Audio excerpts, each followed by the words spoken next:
doctors, good day dear dental students. My name is Alexander and I'm general dentist, and now I welcome you on our YouTube Rubberdamology channel, where we learn self-training education for application, rubberdam isolation in the mouth cavity of your patients during your clinical work.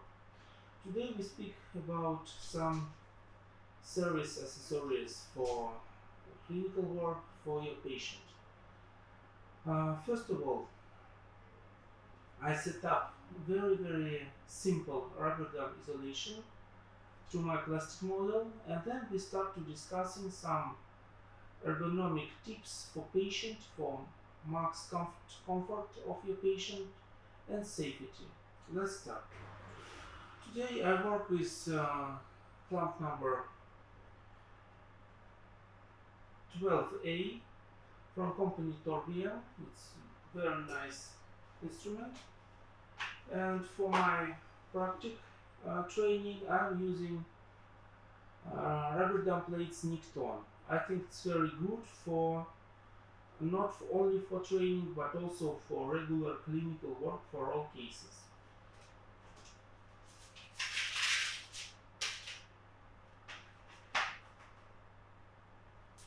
We start from fixation our rubberdam plate to a metal frame. It's very easy. I'll show you the best way for fixation. Okay. Try to fix very small space at the top of frame, and take a look that your right and left free margin is equal. I plan to isolate tooth number 36, no matter for what, occlusal caries treatment, endodontical treatment, no matter. And let's make perforation for this in this area. This is the best place for one tooth isolation in the lower jaw from the left, and the same point from the right, smaller side from the center line. For molar I'm using big puncture perforation and making perforation. Okay. It's very easy isolation because we have clamp with wings, and I hold it like a ring for clamp arc and stretch one perforation around one wings of the clamp and stretch it to the another. So I have two wings above the rubberdam and two wings below rubberdam. Very good. For fixation of clamp I take a forceps, fix rubber clamp, and stopper will hold at the middle. Detach bottom angles of rubberdam, and I ask my patient to open mouth, and then I place clamp over the tooth number 36 and release forceps. That's all. In some cases your assistant can take out your instruments. Then we fix rubberdam with equal tension around all retainers. Open standard therapeutic probe and release rubberdam from the wings. Also very easy. Then we take floss and make interdental spaces clean for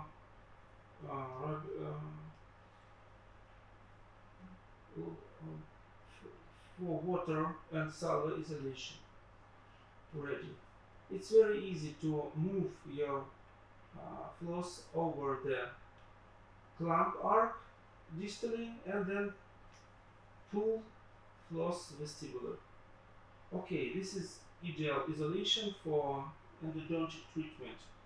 I don't need um, liquid rubber dam in this case. What kind of liquid rubber dam can we use for such kind of work and isolation? We're finishing with isolation and then go next to ergonomic tips. For example, fine dam.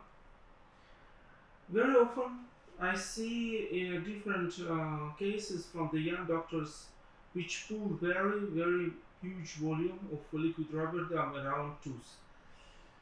Dear colleagues, I don't understand why they do so, because if you clean interdental space with the floss and put rubber dam down to the cervical area of tooth, isolated tooth, you don't need rubber dam, liquid rubber dam. But if you wish to add some additional isolation, I think you need isolation in the corners. I put very small volume at the corners where maybe we have some gap. Of course I made the same from the lingual side. You have very smart using of this material, but you have very nice isolation without any additional volume of liquid rubber dam. Then we cure, and I think this is good. But what is the error or mistake when young doctors apply very big volume of rubber dam? They put rubber dam over the whole perimeter of tooth. I think you also can find such cases, and I think this is not a smart way of work, because they waste their material, their time, and time of patient.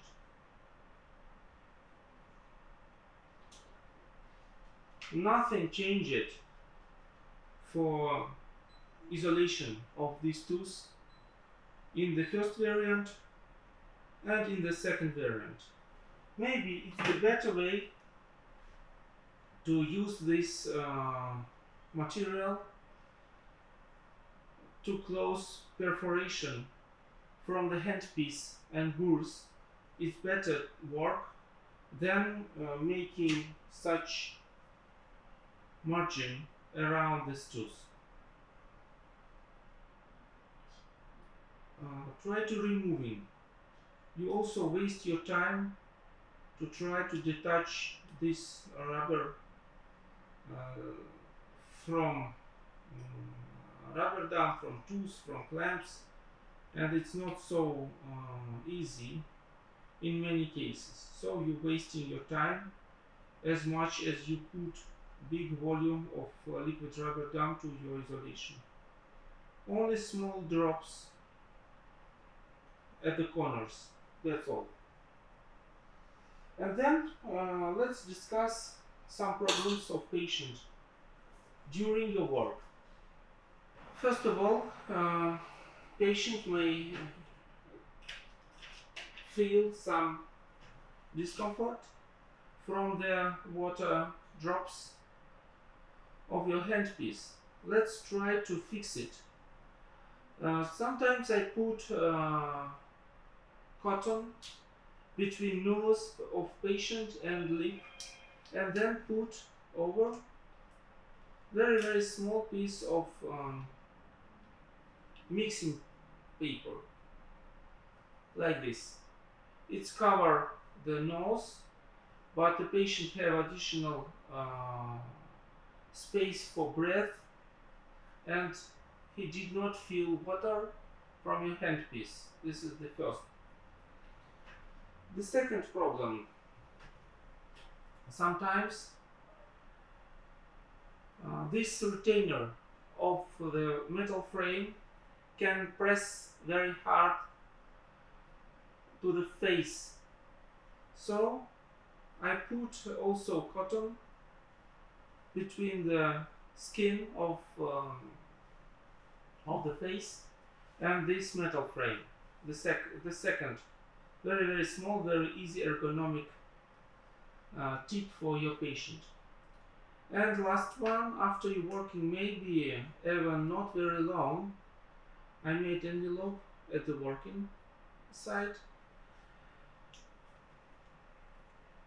and we work with these tools maybe 5 minutes, and your patient feel tired, and his masticatory muscles start to very fast movements, and patient try to hold his low jaw, and you have discomfort because his hands over the hand and you did not have enough space to work.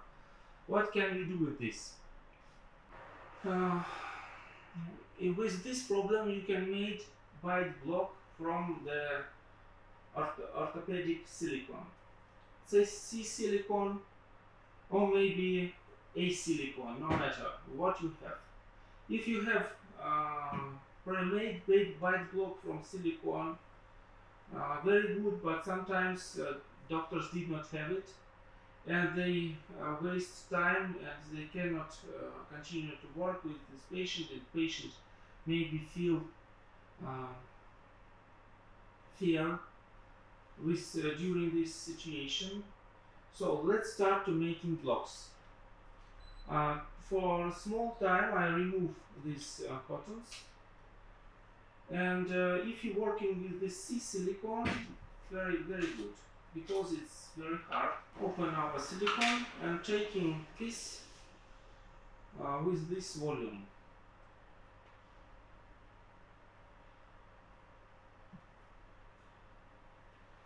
Applying activator.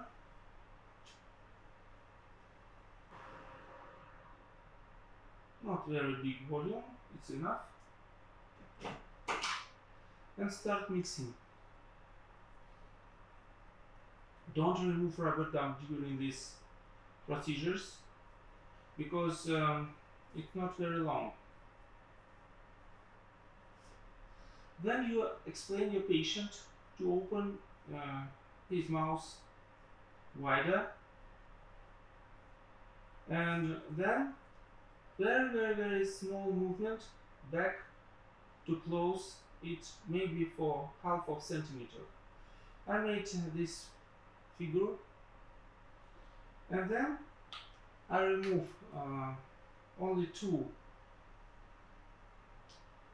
retainers and put silicone to the patient mouth and form bite block from this. Okay. In the mouth cavity, temperature is bigger, and this silicone start to. So we're waiting until silicone is taking harder for me. It's ready. Then you remove this bite block and wait maybe for again 1 minute. It's enough. If you have no such time, ask your assistant to put it to the hot water, and it become harder immediately. Very nice. The same situation with A silicone, but you need to mix equal volumes of both kinds of this material.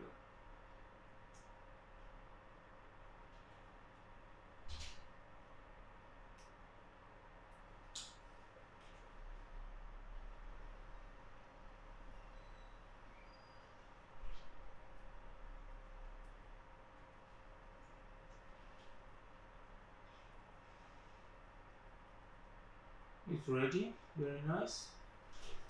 Form small cubic.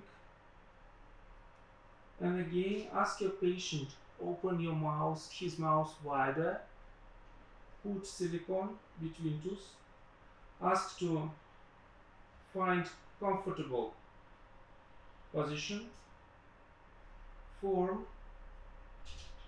and wait for some about maybe half a minute.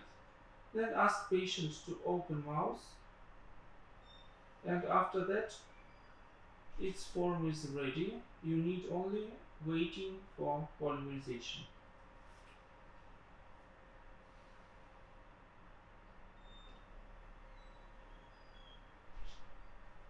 Very different material properties. The C silicone don't connect to plastic model tooth, but A silicone connected very well, and I must to wait until it polymerized and take a hard consistency.